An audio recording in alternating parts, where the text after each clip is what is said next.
I lit the fire, and it whispered my name. I didn't believe in cursed places. Not seriously. Not the way people mean it online. Ritual circles, haunted forests, all that. But there's a stretch of veld outside town where the wind always sounds wrong. Not louder, not quieter. Just shaped differently, like it's moving around something you can't see. I found the campfire ring there on a Sunday afternoon, walking to clear my head. A circle of black stones, half buried. Old soot, old ash, no litter, no bottle caps, no signs anyone had been there recently.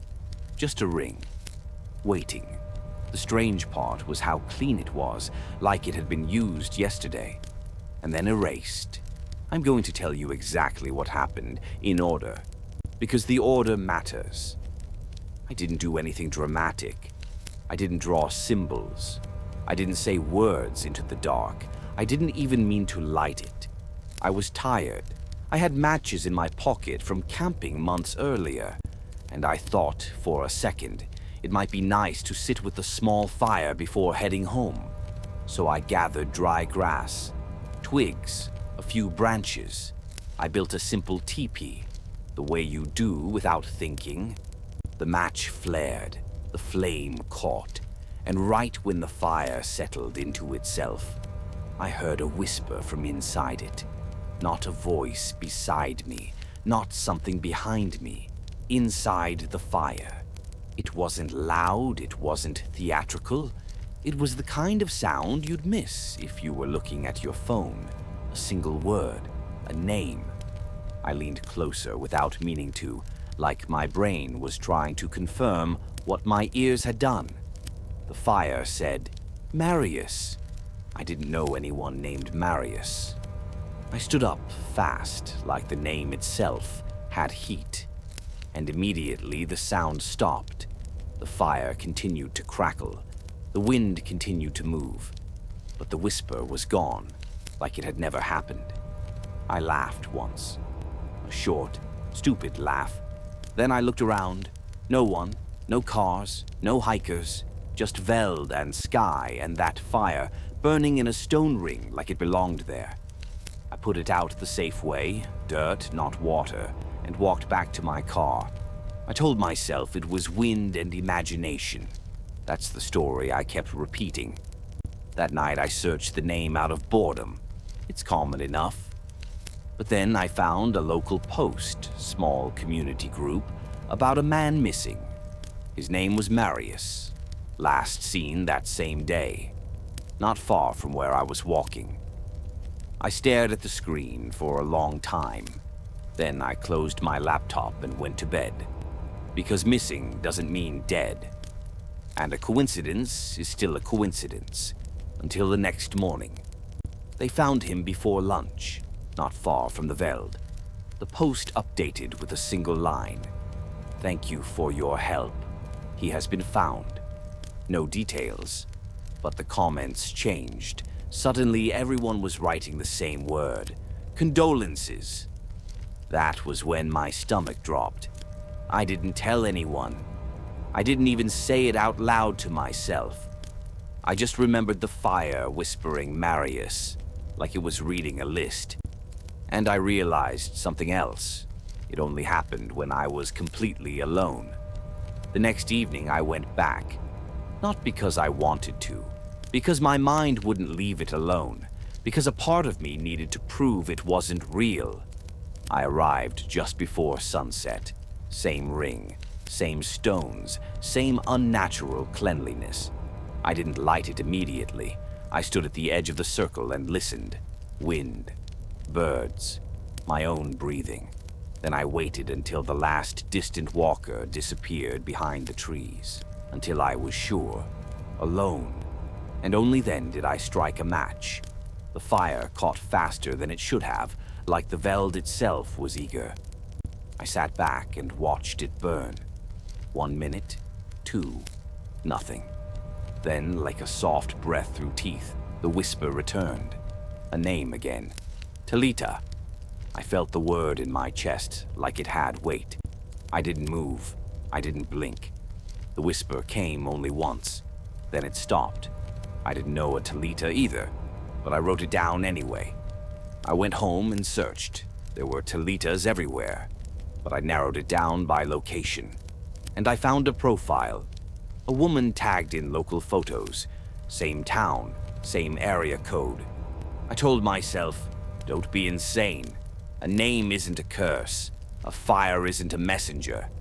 But the next day in the afternoon, the local news posted about a fatal accident on the R Road. The name in the caption was Talita. I stared at the screen until the letters stopped looking like letters. 2 nights, 2 names, 2 deaths. That was when I set my first rule. I would never light that fire again. And for 2 days I didn't. I kept thinking about it though. Every quiet moment, every time the wind shifted in the wrong way. I told myself I was done. That if I ignored it, it would stay a weird story I never told anyone. Then, on the 3rd night, my power went out. Not the neighborhood, just my house. Lights off, internet down, and my phone's signal dropped to nothing like a curtain had been pulled. Outside, the wind stopped completely. It was the silence that made me put on shoes. I don't have a better explanation than that. Silence doesn't happen like that. Not in a town full of insects and distant traffic. But it did. I drove out without thinking too hard, headlights cutting the veld into fragments. When I parked, I realized how stupid it was. But I walked anyway. The campfire ring was waiting. No ash scattered, no weeds grown inside it. Just black stones and clean earth, like it had been maintained. I didn't bring wood this time. I didn't need to. There were dry twigs already piled neatly nearby, as if someone had prepared it. I looked around. Nothing. I lit it with shaking hands. The flame rose, and this time the whisper came faster. No delay. A name I recognized immediately. Auntie Lena. I stood up so fast my knees popped, because Auntie Lena wasn't a stranger. She was family. Not close family, but close enough that the name punched through me. That was when I understood the second rule. The fire was getting closer. I didn't go home. I drove straight to my mother's place. I didn't tell her about the fire. I didn't say the name out loud. I just asked, carefully, where Auntie Lena was. My mother frowned like I'd asked something strange. Then she said, "She's on the road, coming back from your cousin's place." I asked what road. My mother waved it off. Same one everyone takes. The one with the long, straight stretch where people speed. I tried calling Auntie Lena. No answer. I tried calling my cousin. No answer. I sat in my car in my mother's driveway, hands tight on the steering wheel. And I waited. When the call came, it wasn't from Auntie Lena. It was my cousin, voice thin, not quite forming words. There'd been an accident, a truck, a misjudged overtake. I don't remember the full sentence. I remember the end of it. She didn't make it. I hung up and stared at my dashboard until my eyes burned. Because I had been there, in time to know, and not in time to stop it. The fire didn't predict the future. It announced it. After that, I did what any sane person would do. I tried to destroy the ring. The next afternoon, I went out with a spade, a heavy hammer, a bag to haul stones. I didn't light anything. I didn't even step inside the circle at first. I started kicking stones away, breaking the ring apart. It felt wrong. Not scary, not supernatural, just wrong, like ripping up a grave marker. When the ring was half destroyed, I found something under one of the stones. Not bones, not a charm.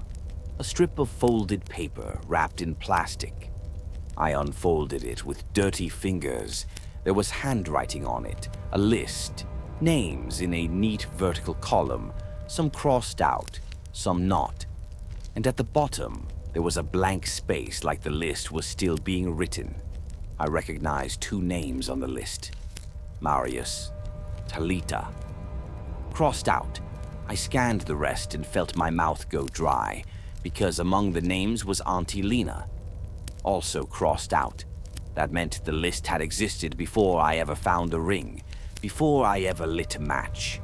This wasn't my imagination, it wasn't my curse, it was already here. And then I noticed something else.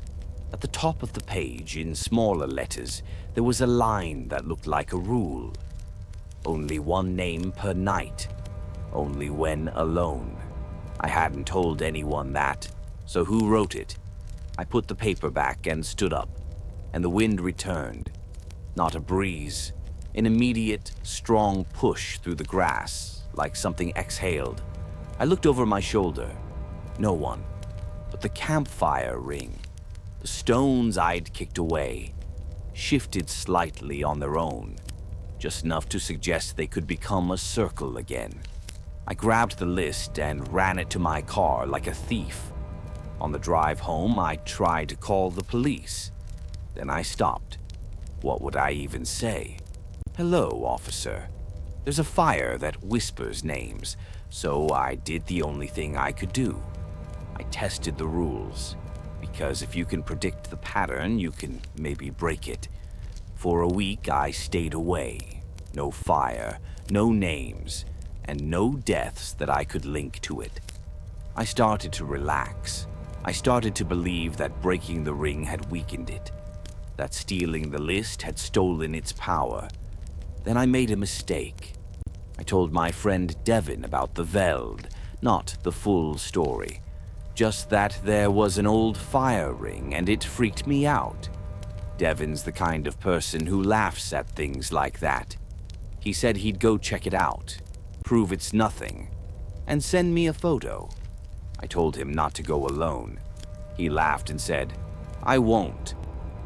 That night, Devin texted me a picture of the ring, perfectly rebuilt. The photo was taken at dusk. The stones were in a clean circle again. The ground inside it was swept like someone had brushed it, and in the center, unlit, was a small pile of twigs arranged neatly. Devin's message said, "Bro, this is fake. Someone's camping here." Then another message, "Wait, listen." Then, "Okay, that's weird." I called him immediately. No answer. I called again. No answer. I drove out there like my body was on rails.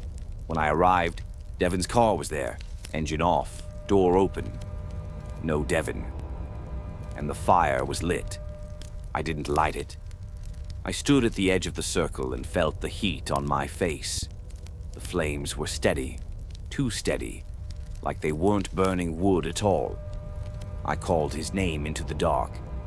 "Devin." Nothing answered. I walked closer and saw something that made my skin go cold.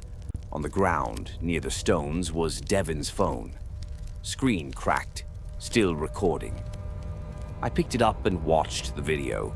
It showed Devin joking, walking around the ring, talking to the camera. Then, audio changed.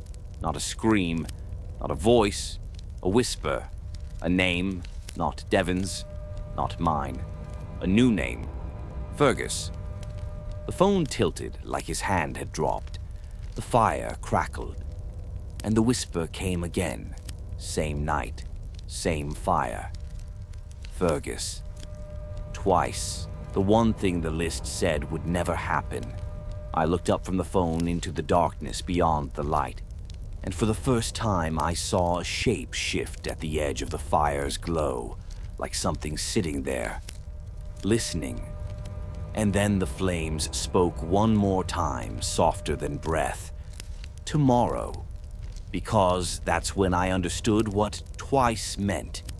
The fire wasn't repeating my name by accident. It was counting. And whatever was out there had decided I was next.